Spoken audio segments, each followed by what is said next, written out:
Good morning நண்பா. Olympia IAS academy சார்பாக இன்னைக்கு ரொம்ப முக்கியமான டாபிக் தான் கரண்ட் அஃபேர்ஸ் சம்மந்தமாக பார்க்க போகிறோம்.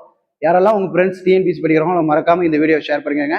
நம்ம பேஜை ஃபாலோ பண்ணி அடுத்து வர வீடியோ எல்லாமே ரொம்ப யூஸ்ஃபுல்லாக இருக்கும்.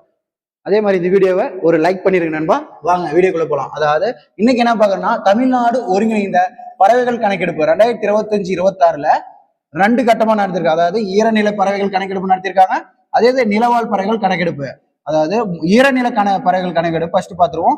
393 பறவை இனங்கள்ல 6,1348 பறவைகள் பதிவாயிருக்குது. அதுல நீர் பறவை இனங்கள் 116, வலசை பறவை இனங்கள் 131, IUCN பறவை பட்டியலில் அச்சுறுத்தப்பட்ட பறவை இனங்கள் 35. இதெல்லாம் ரொம்ப இம்பார்ட்டன்ட் ஆனது. மறக்காம இதை அதாவது பாயிண்ட்ல கேட்டா, அதாவது எவ்வளோன்றதை கேட்டா நமக்கு மறந்துடும்.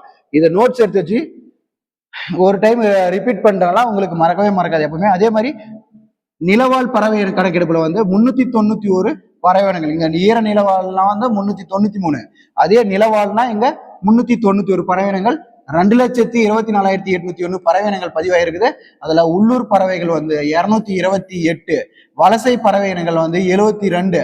இங்க வலசை பறவை இனங்கள் 131, இங்க 72. அதாவது IUCN சிவப்பு பட்டியலில் அச்சுறுத்தப்பட்ட பறவை இனங்கள் 36 நண்பா. இதை மறக்காம யாரெல்லாம் உங்க ஃப்ரெண்ட்ஸ் டிஎன்பிஎஸ்சி படிக்கிறாங்களோ அவங்களுக்கு ஷேர் பண்ணிக்கோங்க. அவங்களுக்கு ரொம்ப யூஸ்ஃபுல்லா இருக்கும். ஏன்னா எக்ஸாம் பைட்ல இதெல்லாம் ரொம்ப முக்கியமானது. அதே மாதிரி இந்த வீடியோவை பார்த்துட்டு மட்டும் போகாத லைக் பண்ணிருங்க. உங்க ஃப்ரெண்ட்ஸ் யாரெல்லாம் படிக்கிறாங்க அவங்களுக்கு ஷேரும் பண்ணிருங்க. நன்றி, வணக்கம். அதே மாதிரி ஈரநிலம் நாள் எப்போதுன்றத கமெண்ட் பாக்ஸ்ல கமெண்ட் பண்றீங்க. நன்றி, வணக்கம்.